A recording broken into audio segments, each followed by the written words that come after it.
G'day and welcome back to the Hidden Why podcast. This is episode 1137, my interview with Jon Rosemberg. We're discussing his book, which is about to be launched, called A Guide to Thriving, the science behind breaking old patterns, reclaiming your agency, and finding meaning. A powerful conversation, guys. I hope you really enjoy this one.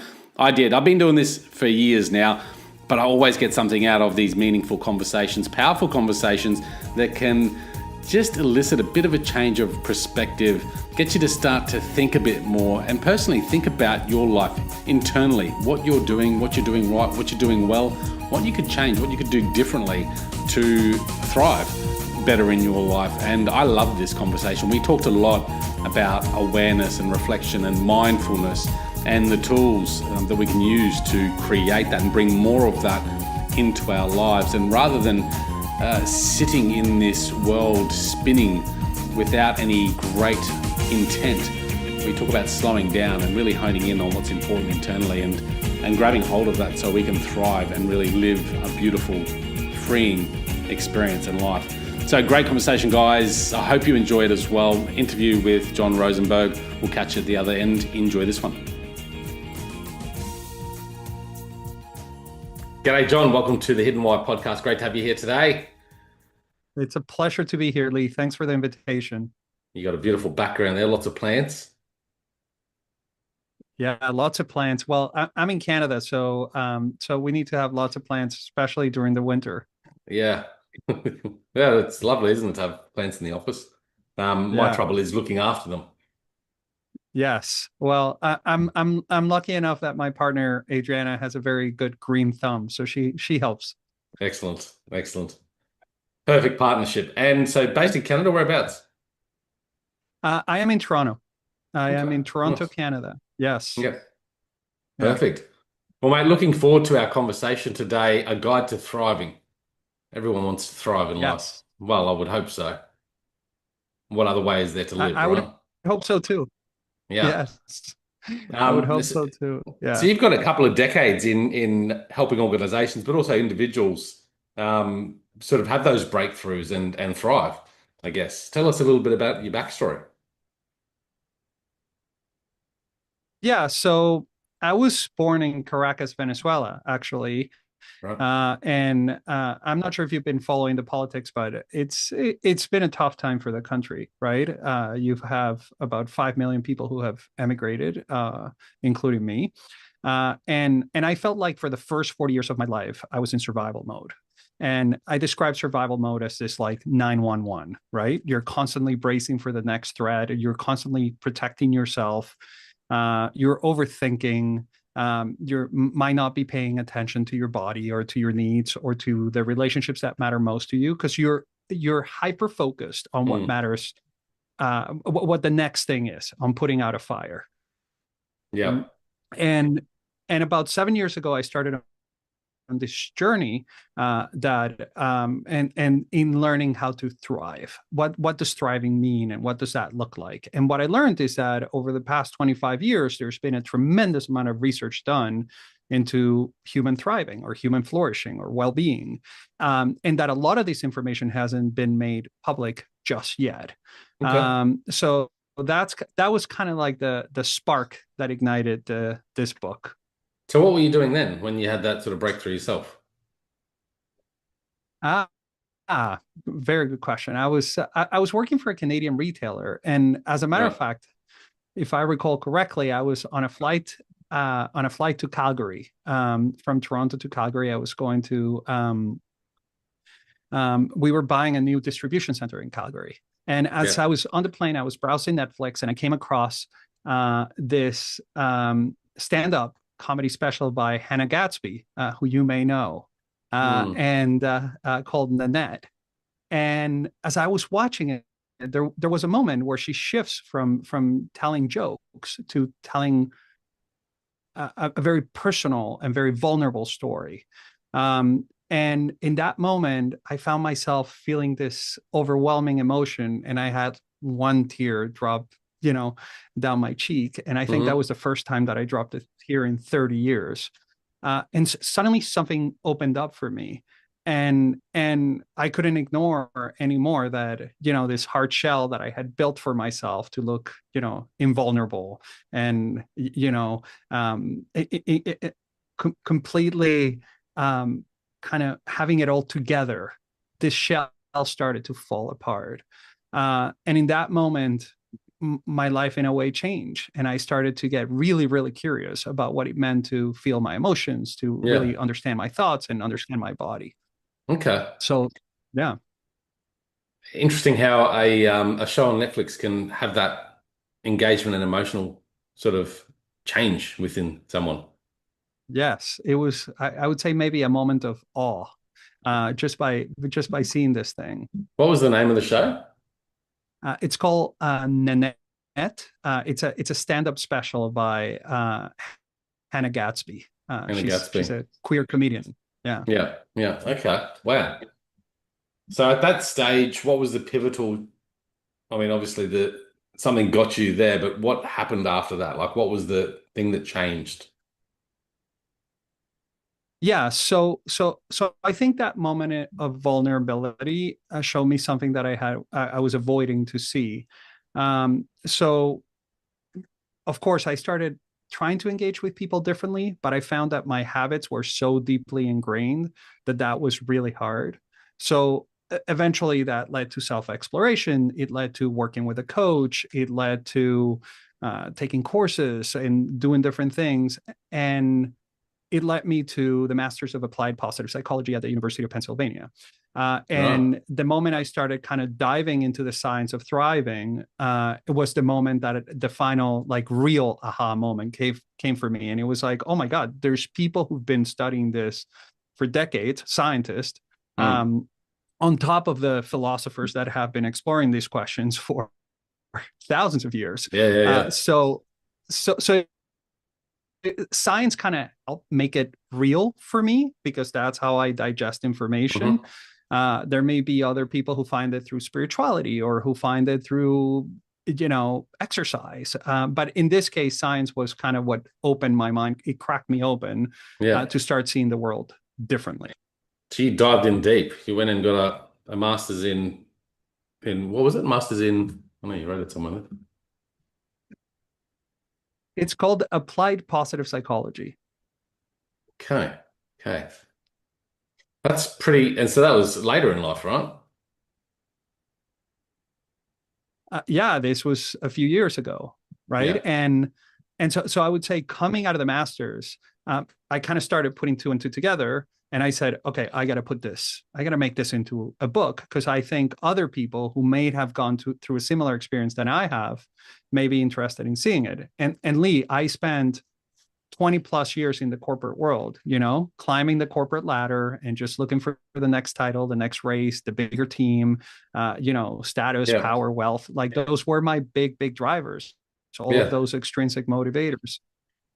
And every time I went from one step to the next, I Yeah. was like, okay, I thought I was finally going to feel safe and accomplished and, at peace. And that wasn't the case. I just wanted more. It was like Yeah. a treadmill, right? Like we Mm. get stuck in it. That's the treadmill of Yeah. life most of us are living on, I think, and I think a lot of people listening can certainly I relate agree. to that. So that was a big change for you. So did you leave that past role and delve more into this role of coaching, mentoring, and helping organizations and people thrive? Is that when that sort of started? Yeah. Yes, exactly. I my last role at an organization was for a startup. And I joined the startup as chief operating officer, and we raised a Series B round of $135 million. We were growing double digits every month. Like it Mm. was the fastest growth I had ever experienced in a business. Yeah. Um, and this was near the end of 2021. And And I that was for Indigo, just was it? I was burning out. I couldn't. No, that's the name of the organization is Go Bolt. Okay. Go Bolt Logistics. Right. Yeah. Gotcha. And I found myself burning out. It was hard for me to find meaning in my work and to be present with my kids and my family. So I decided to walk away, and that's when I started a consulting firm that then turned into this new venture called Anther, in which I'm partnering with Lara American. She's the founder of. I'm not sure if you're familiar. I don't know. You might have them in Australia. The Maybe. Lara bars. They're fruit and nut bars. Anyway, Okay. they're pretty popular in North America, and Right. she's my business partner, and we've started to build this organization to try and bring well-being and meaning to other folks, and to Mm. share what we've learned. Yeah. Nice. It's a couple of fairly significant changes for you there. First that, that Netflix special on the plane and then that change, like leaving that corporate world behind that you probably spent a couple of decades at least, on working up and stepping up the ladder, as they say. How did you process that? Like, how did you take the courage to acknowledge and make that leap? Because I think a lot of people are sort of there and they just go, look at all the work I've done. Like, I can't do this now. How's that going to look? The fear of going out and doing something different. Yeah, well, that's a fantastic question, and I think you just hit the heart of the book, which is this concept of agency. And we don't, we hear the word agency mentioned a lot, but we haven't really fully defined it. Mm. I think the definition that I use in the book is agency is the capacity to make intentional choices supported by the belief that those choices matter and have impact. Let's break it down a little bit. I Yeah. think, um, you know, when I was in the corporate world, I wasn't really leaning into my agency because at the time I didn't think that leaving the corporate world was an option, right? We say, oh yeah, I could always go and do something else and whatnot, but we don't really see it as an option. In order for agency to actually kick in, we have to consider what the alternatives might be as real alternatives, real possibilities for us. Right. And that process, at least for me, was a process about challenging my beliefs about who I was. Did I need the title? Did I need the salary? Did I need that? What are the things that I truly needed in my life in order to feel like I was having a good life? And that was kind of like the big concept that started this whole journey. Okay, interesting. So really tuning in to your values more so? I would say values is a great word, and a word that I like to use that I use in the book is beliefs. What are our beliefs, and Right. can we actually explore them? So one of the tools, Lee, that I present in the book is AIR, and AIR starts Yeah. for awareness, inquiry, and reframing. And the idea is that using this tool, we can actually bring a belief to light. Because as you know, and you were just talking to a guest just a few weeks ago, and I forget her name, but she was talking about how so many of our choices are unconscious, right? And I think the idea of AIR is bringing awareness to those beliefs. So if I believe my value is tied to my achievement, to what I accomplished, to my title, to Yeah. my paycheck, to how big my team is, right? Those are beliefs that we normally don't explore. Through AIR, if we bring awareness to it, so in my case, for me, it was really important. Yeah. Those three things, status, wealth, and power were really, really important. And I said, Hmm. well, who am I without those things? This is where the process of inquiry stepped in. I said, what does it mean to have wealth? What does it mean to me? And why is it so important to me? And what I realized in this process is that I was looking for safety, let's call it psychological safety for the sakes of this conversation, Yeah. because I have a roof over my head, I have food on my table, I have a lovely family, right? So, but in my mind, I was one step away from living under a bridge, right? In my mind, if I stop running, if I stop sprinting, if I got out of that treadmill, Yeah. I would be living under a bridge and I wouldn't be able to support myself or anybody else. So good. Yeah. So through the process of inquiry is that I learned, oh, is this really true? What are the different steps that need to happen before I get to that point? And I realized that I was pretty far from it. So that allowed me to do the reframing. And the reframing was, well, I only get one life. I can keep doing what I'm doing, and then live with the discomfort of something that doesn't feel true to myself. And true is a big word, but let's just call it true to or authentic. Let's call it keep doing something that's not authentic. Mm-hmm. Or I can instead deal with the discomfort of doing something else. Yeah. And when the discomfort of staying the same outweigh the discomfort of doing something else, it felt like the right choice to walk away. Yeah. And that's kind of, so that's why that idea of awareness, inquiry, and reframing can be so powerful, especially if we do it with others. Like it's much easier done as you and I are doing right now through a conversation. Working with a coach or something like that. I was going to ask you about that. Yeah. Like what's the practice of doing that? Like what's the practice of sitting down and going, okay, well, what is it that's in my life that's not quite congruent or in friction? Like, do you sit down and meditate on that, or do you write down, or do you get a coach? Yeah, I think all of the above. Every person has a different approach, and one of the things that was hard when I was looking for a publisher for the book is that everybody said, no, we want prescriptive books, and I said, but mine is not really prescriptive; it's more descriptive.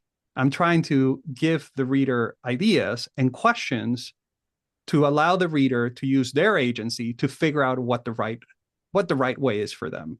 So for me, walking meditations help, working with a coach help. At one point, I tried psychedelic assisted therapy with psilocybin, which helped in terms of dealing with some deeply ingrained habits and challenges that I was facing. So, but that's not for everybody. Everybody's different. So I think it's more about exploring what it is that it's the right path for you to thriving, as opposed to somebody coming and telling you, well, here's the truth and here's how you thrive. Yeah. And by the way, as much as research gives us very good information, any good scientist will tell you research is only an approximation to what may or may not work, but it's not absolute. And if you hear a researcher saying, oh, this is for sure the truth, then I would say run the other way. Yeah. Like anything in life, right? Nothing can be definite like that. I'm curious, talk to us about psilocybin therapy. What got you into that sort of track? I've heard a lot about it, so it's really an interesting subject. Well, in January of 2023, actually it was January 4th, my best friend Nathan called me, and he lived in Caracas and I was in Toronto. And he called me from the hospital, and he said to me that he had stage 4 liver cancer. And it was a very difficult moment. And for the next 4 months, I saw him deal with the disease. And it was a very difficult time, of course, for him and for everybody around him, his 2 kids, his family, and all of us who loved him. And by May 4th, as a matter of fact, he passed. In May, he passed. And as I spoke to him and as I reached out to him and I saw his suffering, I said to myself that there has to be a better way. So I got really curious and started exploring what are the newest treatments, and I'm calling them newest based on the Western view of what's new and what's old, but for end of life anxiety and for end of life patients. And what I learned is that since early 2000, there's been what they call the psychedelic renaissance, and a lot of researchers are now focusing their work on trying to understand how psychedelics may help people dealing with difficult situations, including belief shifts and how we how we shift the way we look at things. Um, so the topic was so interesting to me that I ended up writing my master's research on on Yeah. psychedelics Okay. and how they relate to human flourishing. So obviously, partaking was part of my personal research and my personal journey. Yeah. So yeah, that's kind of how I got into it, Lee. Yes. Did you find, like, obviously you're obviously a man of great inquiry anyway, and curiosity, asking a lot of questions by the sounds of it. Um, did you delve into that study with the goal of figuring out other things in your life or sorting out some past behaviors that weren't quite feeling right? Or was it more just because you were doing the study? No, I wanted to see more things for sure. Yeah. I mean, I would like to give you the sanitized version that it was, the researcher in me, but no, there was a lot of curiosity, and I was interested. And you know, I had experimented with psychedelics in my early 20s, Yeah, um, uh, more for entertainment and socializing. sure. What was different this time was that I was doing it with a therapeutic end in mind. And by therapeutic, I don't mean, addressing a psychopathology. I mean healing, Hmm. healing a wound or understanding the wounds and healing them better. Um, so yeah, it was, I was very curious about it and would have Yeah. done it with or without the research, though the research helped, especially when I'm talking to folks who may not be as open to the topic. Yeah, yeah. I'm very curious about it because it's got like a lot of this stigma against it, right? But I keep hearing about all these trials and the science behind it. When you're doing it, does it require, and sorry, we're going off track here, but does it require um like guidance from a therapist or something to work through it, or was it more just taking microdoses or whatever you do and doing your own inquiry and meditation on it as you go? Okay. So I'll give you my perspective on it, and I would suggest that anybody who's interested in it should do a lot of research before Yeah. they step into the decision of whether to do it or not, on their own. So what we know so far, or what the research is telling us, is that as opposed to other medicines like Tylenol, right? We're so used to this idea that if you have a headache, you take a pill and then the headache goes away. Yeah. So you say, well, it was the pill that made the headache go away. Um, I think what the research is telling us is that with psychedelics is a little bit different. You actually, for most of the trials, there are therapists present and therapists supporting the clients that are going through the journey. And there's a long process of preparation, and a long process of integration that happens before the medicine. So, although it is an important part, taking the medicine, some people call it journeying or whatever name you want to give it. Although Yeah. that's an important part, I would say that the container in which it's done, the setting, and the support that you have Yeah. before and after is as important, if not more, than the actual experience with the psychedelics. Gotcha. Yeah. Makes sense. So yes, do your research before you delve into that track. But yeah, curious, interesting. So we were talking about there is kind of the methods that you can use to raise out from your unconsciousness into your higher level of consciousness, those things that are sort of holding you back. So that was just one of those practices. But meditation and things like that. Do you have a daily meditation practice now that helps keep you more aware throughout the day? I do. I do walking meditations. I would say every day, if not almost every day. And I do them. We have a cemetery very close to our house. And if you would have asked me 5 years ago if I would ever step into a cemetery for leisurely walk, I would have said there's no way. In my work, I've been able to kind of deal with my death anxiety in a different way. So I would call it a bit of exposure therapy, but I end up yeah, walking through the cemetery, and it's very peaceful, and it allows me to be present in the moment.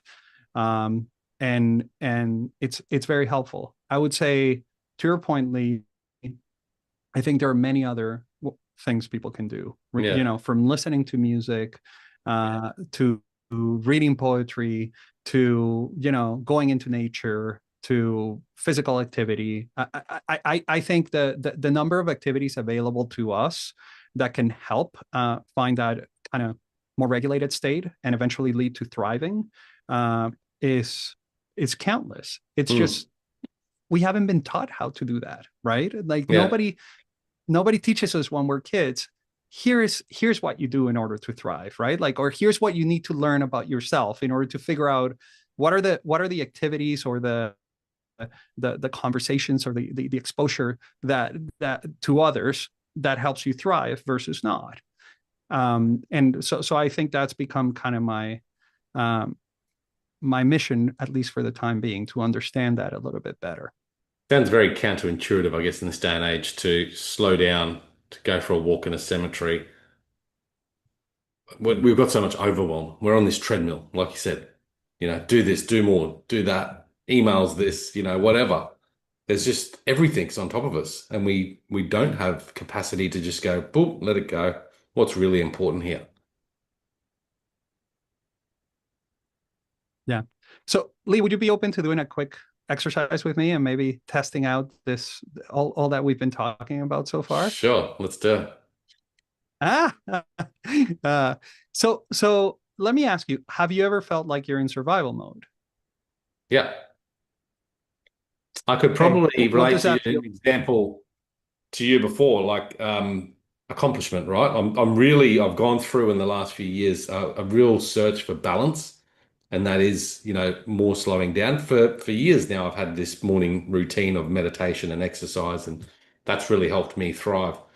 But I'm also that person that loves to be busy, loves to be doing stuff, and have a lot of anxiety with when I go, oh, like you said before, if I stop doing this, and this, everything's going to be gone.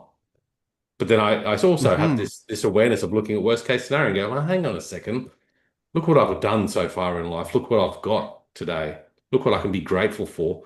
So I do balance it out like that, but that still exists inside me to some level. Yeah, and I would argue, Lee, that um, I I don't think I'm proposing that we can be thriving all the time. And I Hmm. think it's unlikely that that's the case. As a matter of fact, one ironic and I would say a little funny thing is that, releasing this book into the world has for sure sent me into a survival mode state many, many times, right? It requires challenging yourself and putting yourself outside your comfort zone. The question is, can we find our path back to thriving intentionally, or I would call it agentically? Can we use our agency to say, okay, let me notice right now, I'm in survival mode. What are the things that I can be, or what are the things that I can do in order to gently shift myself from survival mode into thriving? Um, so one example of something that works is this idea of growth mindset, which has now Hmm. become really Yeah. popularized, right? Saying I don't have everything I want yet, like taking a perspective where you say the fact that I'm not where I want to be today doesn't mean that I'll never be here, or I'll never be there, and also questioning what is the motivation behind it, if that Right. makes any sense. Yeah. So that growth mindset, So people with that growth mindset often have a high level of agency, a belief that they can have the right disciplines and ability to create what they want, whereas the fixed mindset people don't have that. Do you see that as well, or do you think a fixed mindset person can become a growth mindset? I think we can all learn new How to things. thrive? Yeah. Um, uh, um, yes, and to thrive. Listen, there may be a small percentage of people in the world who have difficulties doing it for whatever reason, but I would say in general, we can all learn new things. We just have to figure out what's the way in which we learn best, right? Yep. We were taught that going into a classroom and sitting and listening to a lecture is how you're supposed to learn. But a lot of people don't learn that way. I'm sure a lot of your listeners have learned tremendous amounts of useful knowledge and wisdom through listening to your podcast, right? That has nothing to do with going to a university or getting a degree or doing any of that. So what is the way in which you learn best? And then lean into that to learn the things that will help you thrive. So it's a very customized approach, right? So I don't know. Does that make sense to you, Leigh? Yeah. I think sort of it always leads me back to this idea that people innately know that they desire change and they desire more. They want to thrive, right? Like people know that, but there's something always holding them back. And it might be these beliefs you talked about before that they want the better life, and probably know what they need to do to create that, but yet still do what they've always done and can't break Mm-hmm. through, right? Yeah, I love that. Actually, Breaking Through was the original title of the book. Then everybody told me, what does breaking through mean? And breaking through what? So anyway, changed to A Guide Through Thriving. But I love that you use that word. Um, I think your agency plays a role here when you say, okay, what is the belief that it's holding me back from doing the things that I want to do? Mm. And that's a difficult process, by the way. Just creating awareness of that belief, it's hard enough, right? I would say one of the beliefs in my work with clients, one of the beliefs that comes up the most, which I would say has kind of like two sides to it, is the belief on one side that I'm not good enough, right? And on the other side, that I need to prove myself. And I think this belief is one of those very profound beliefs that a lot of times we don't recognize or we don't see. And it tends to drive so much of our unconscious behavior and our decisions, or decisions, quote unquote, because is it really a decision if you don't have another choice? Or are you just, sticking with the grooves and the path and the patterns that you're used to?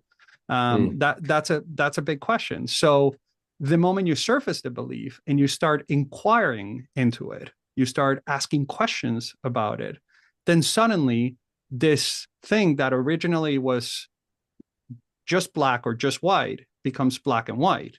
And as you keep asking questions, then you have like a whole rainbow of alternatives in the middle. And then you get to pick from that rainbow what it is that fits your authentic self, Yeah. that fits your values and your beliefs. Mm. So again, that's coming back to that process of awareness, whether it's walking meditation or whatever you want to do, you really need to go there. And I think that's what's holding a lot of people back. Not enough self-time, personal inquiry. I agree. How I much think time do you spend a day? Like how much time would you sit and do your walking meditation or sit down and just reflect and think? goodness gracious, more than I'd like to admit, I would say. uh, I think as a result of writing this book and publishing it, I've spent more time. Now, I would say this: awareness is not just a cognitive process. It's not only about thinking about it, but it's also, sometimes you talk to people and they say, I know it in my head, but I can't really feel it, like I don't really believe it. So Mm. one of the things that one of the ideas that I bring into the book is this map with 9 elements. And those elements include beliefs, thoughts, emotions, the body through sensations and actions, transcendence, past, present, future, and the spaces in which we live. Yeah. And the idea is that you can find paths to thriving through air, through awareness, inquiry, and reframing, through any of those elements. And while for somebody it might be thinking about it or reading a book or listening to a podcast, for somebody else it might be practicing yoga, which is a purely somatic experience. For somebody else, it might be, a spiritual experience, going to church or to synagogue or to a mosque. So what I'm suggesting is that we don't all have the same kind of approach to it. And Yeah. as much as meditation has become really popular, I would say it's it's not for everybody, you know. Yeah, yeah. It's important to see what's a good fit for you. But within those nine elements you talk about, you could likely find something in each of those nine elements that you could do daily, weekly, that would really help you instigate that level of awareness, inquiry, and reframing. Yes, absolutely. And I would say things that you could do and things that you could be. Sometimes it's about not doing anything. Sometimes Mm. it's just about being and sitting there with the discomfort. And sometimes it is about taking action. Sometimes action precedes change, you know? It's a bit of a I balance think there, that's isn't a, it? yeah. You know, it's tough to talk about this because we live in this kind of polarized world where we're looking for like very simple answers. We want to make sense of all of this complexity um, as quickly as we can and as easy as we can because there's so Mm. much complexity coming at us. Mm. And I would say that one of the most important things in order to thrive is understanding that there's a lot that we're not going to be able to explain away through our conscious processes, right? And that there's a lot out there that there's all of this layers and nuance that we may not have the time or the energy to understand, right? Like there's a lot that we don't know. Mm. There is, and I think to your point too, is you need to be patient with the process. And that's something that we don't have anymore because we want Yeah, everything yesterday, you know, but we just don't give things time. and time is such an important part of this, you know. Mm. um one of the things that I talk about in the book is that the path from survival to thriving is not a linear path. I describe it as a spiral that sometimes we go up and sometimes we go down. So when we're thriving, how do we learn from it and how do we help others thrive? Because in my opinion, that's the most powerful kind of thriving when we help others. Yeah. Um, so when we're thriving and when we're kind of slowly slipping into the downward spiral of survival mode, how do we learn from it? How do we say what's in this experience that can teach me something and that can help me thrive more in the future? So that's kind of one of the descriptions that I put in the book. Mm. And it's having that when you're spiraling down, like you said, into survival mode, picking yourself up on that and going, hang on, see where this is going, and stopping and figuring out what it is there. You got it, and finding the resources that work best for you. So Hmm. resources could be, you know, exercise or music or meditation, like we've talked about, but it's also the people around us, right? Yeah. The people that we love and the people that we can support. Mm. So going back to that whole Nanette experience and me kind of experiencing my sadness and allowing myself to experience sadness for the first time in a very long time. Um, Sadness is a really powerful way to bond with other people, but it requires us to acknowledge and accept, hey, I'm sad, I'm angry, I'm frustrated, I'm scared. I think emotions are a really, really powerful way to connect with others around us. And as a matter of fact, one of the ideas that's becoming more widely accepted in emotional research or research about emotions is Mm. that you know, in the past we used to say that emotions were kind of like hardwired. Everybody feels happiness the same way and sadness the same way and grief the same way. And yet new research from Lisa Feldman Barrett and other researchers is starting to show this idea of constructed emotions that we actually it's not just the sensation in our body, but it's also the meaning that we make of the emotion through our brains. So when we are able to process those emotions um, using awareness, inquiry, and reframing, we get to kind of change the way we relate with them. And I, for one, as somebody who denied my emotions for most of my life, I can tell you that emotions have become the most powerful messengers I Yeah. have found to tell me what's important to me, what Yeah. matters. But an emotion really is a trigger for you to go, oh, hang on, this is an emotion. what does this mean? Like actually reflecting on it, not letting it just drive your Yeah, that's the behaviors awareness piece. automatically, right? Yeah, it's so important. I think, if we can use that as the trigger to go, okay, hang on, what's this? What am I feeling? What is this about?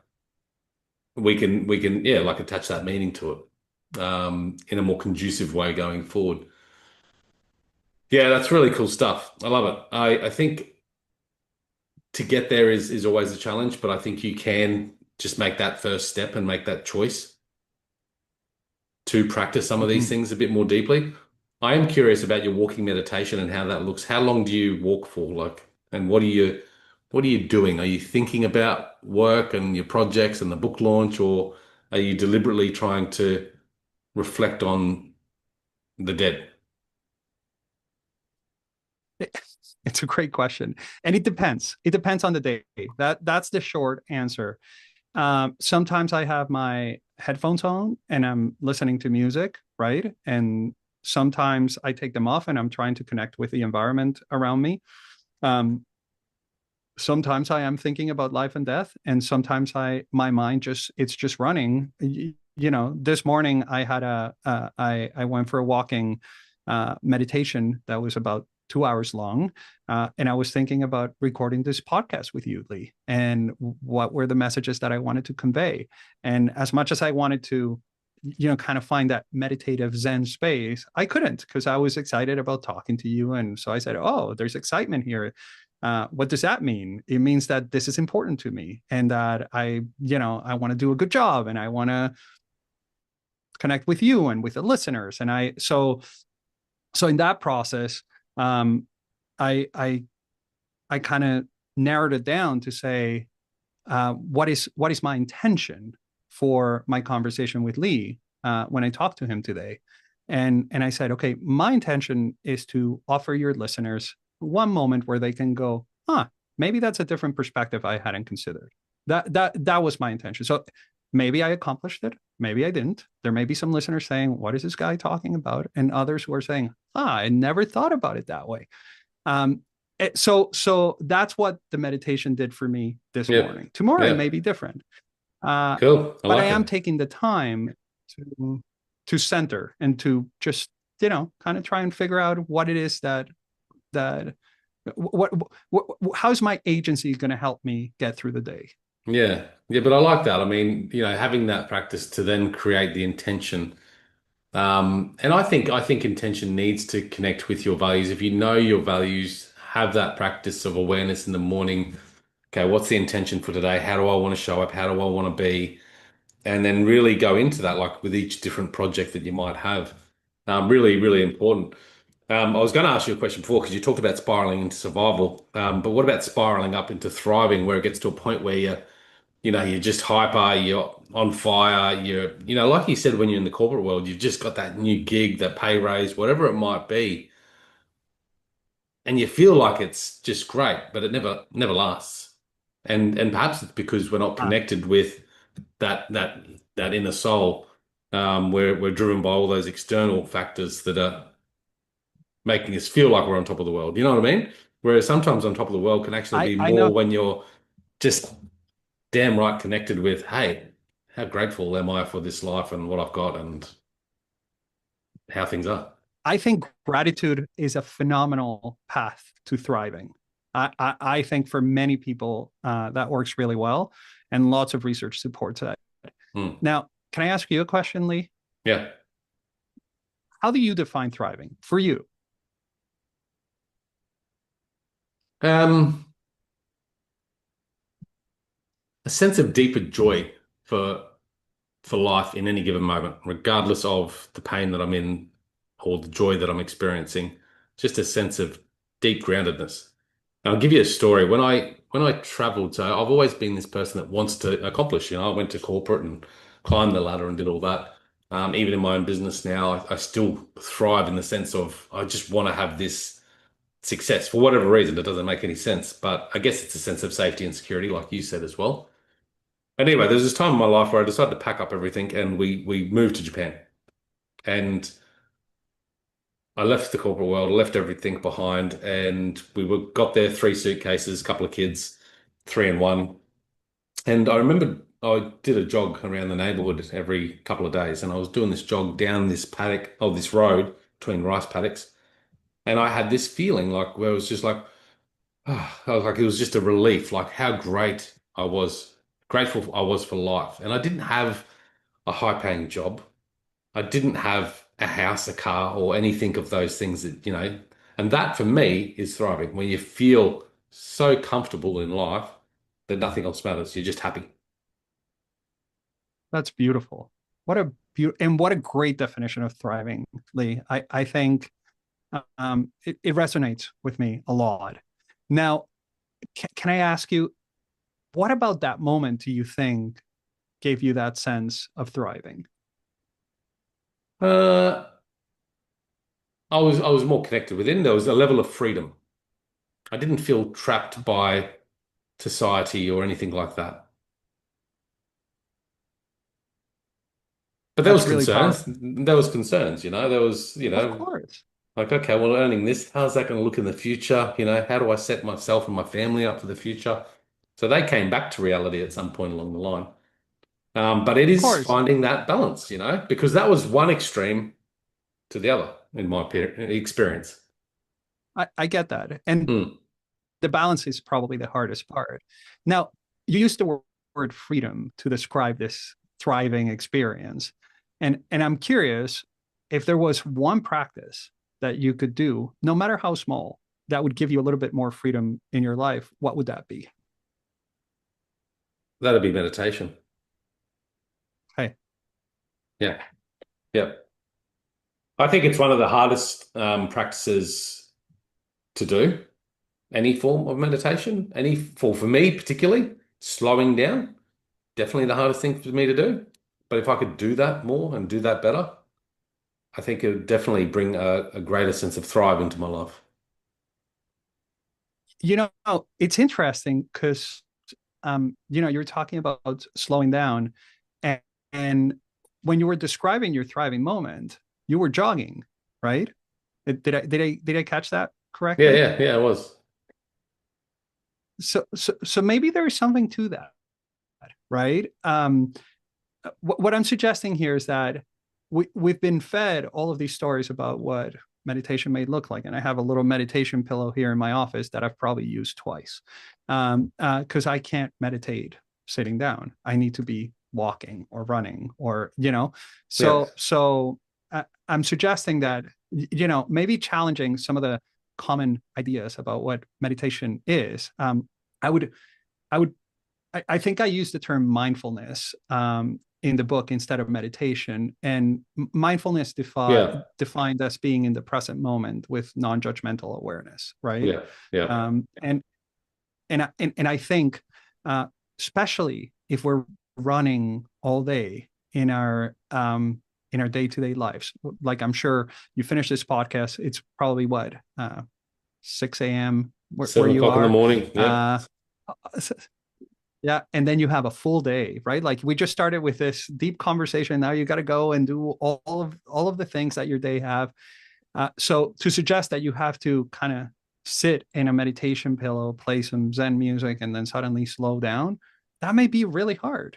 mm, I know at least for me it is. So maybe the yeah, question is, hey, is there a different type of meditation that I need to try? I used mm, to surf a lot when I was a kid, and surfing was the first time I think I had a mindful or meditative experience, however you want to call it. yeah. Um, and for me, that's still kind of like a really powerful memory to call back to. Mm. Well, I think all these things, journaling, meditation, mindfulness is really the word for it, isn't it? Being more mindful. Because that's what those practices create, is a level of mindfulness that then carries on through everything else that you've got in your busy day. But that's what's really important, because when you're mindful, you're more aware, and when you're busy, that level of awareness brings more intention into what you do, and that creates a greater feeling of contentment, happiness, and freedom, essentially.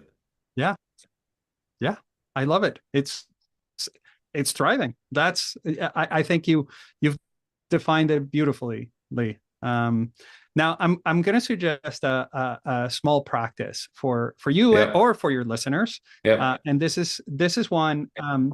I'm an assistant instructor for the masters that I completed in a class that it's called Foundations of Positive Interventions. So this class, it's all about what are those activities that we can do in order to foster positive emotions, engagement, relationships, meaning, and accomplishment.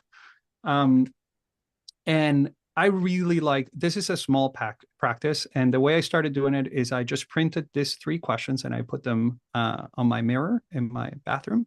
And while I was showering or brushing my teeth in the morning, I just asked myself these 3 questions. Mm-hmm. The first one you've actually touched on a lot in your experience, which is, what am I grateful for?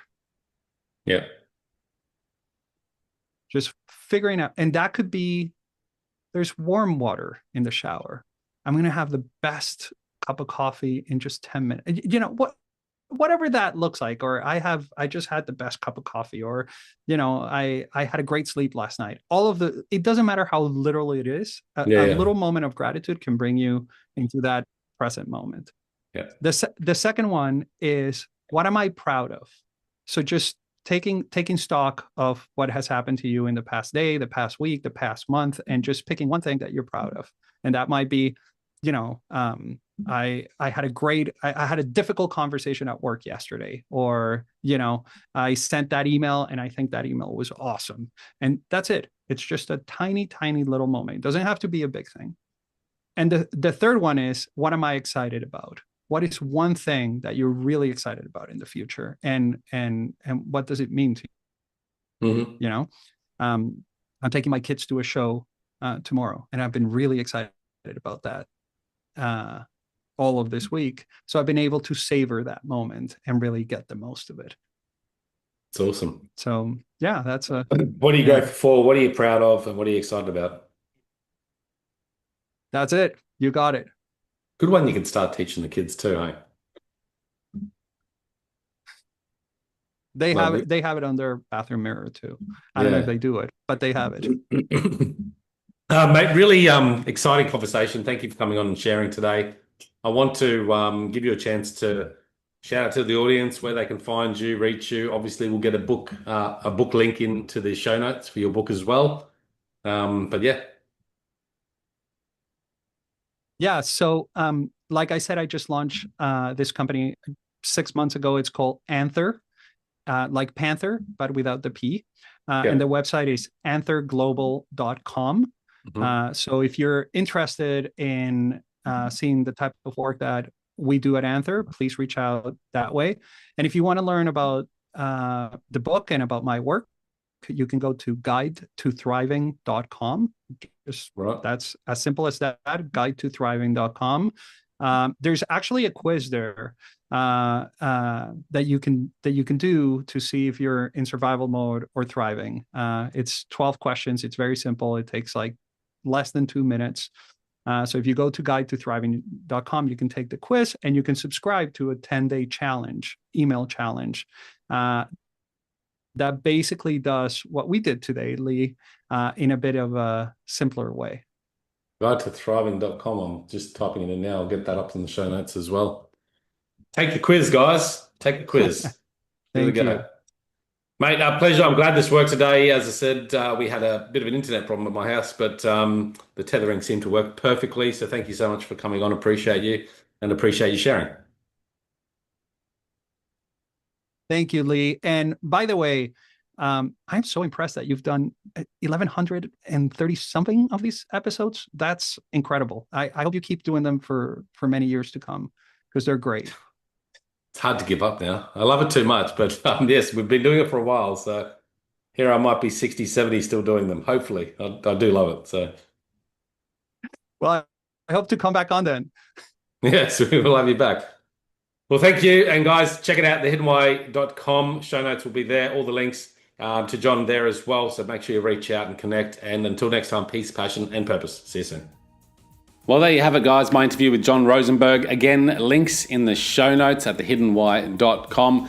Make sure you support the show by grabbing a copy of the book with those links available there, and connect with Jon as well. I'm sure he'd love to hear from you. Love to hear about whether you picked up a copy of his book and what you got out of that, or just the insights you got out of our conversation today as well. So make sure you connect with Jon online through the links provided in the show notes at episode 1137. Powerful conversation. I got a lot out of it, a lot to think about, reflection, mindfulness, bringing more mindfulness into everything in life. Now, I'm a busy person, as I've often mentioned, but I am trying to find that balance, as always, and most of us, I believe, are. But it's not necessarily about not doing anything at all. It's just about having more mindfulness in everything that we do. With more mindfulness, you can have greater intention aligned with your values. And I believe that's really the key to living a greater life, a life with greater freedom, fulfillment, and happiness. That's what I'm about here. If we can connect, if I can help you on that journey, please connect with me at thehiddenwhy.com or on socials, Instagram, Facebook, probably the easiest way to get me on Messenger.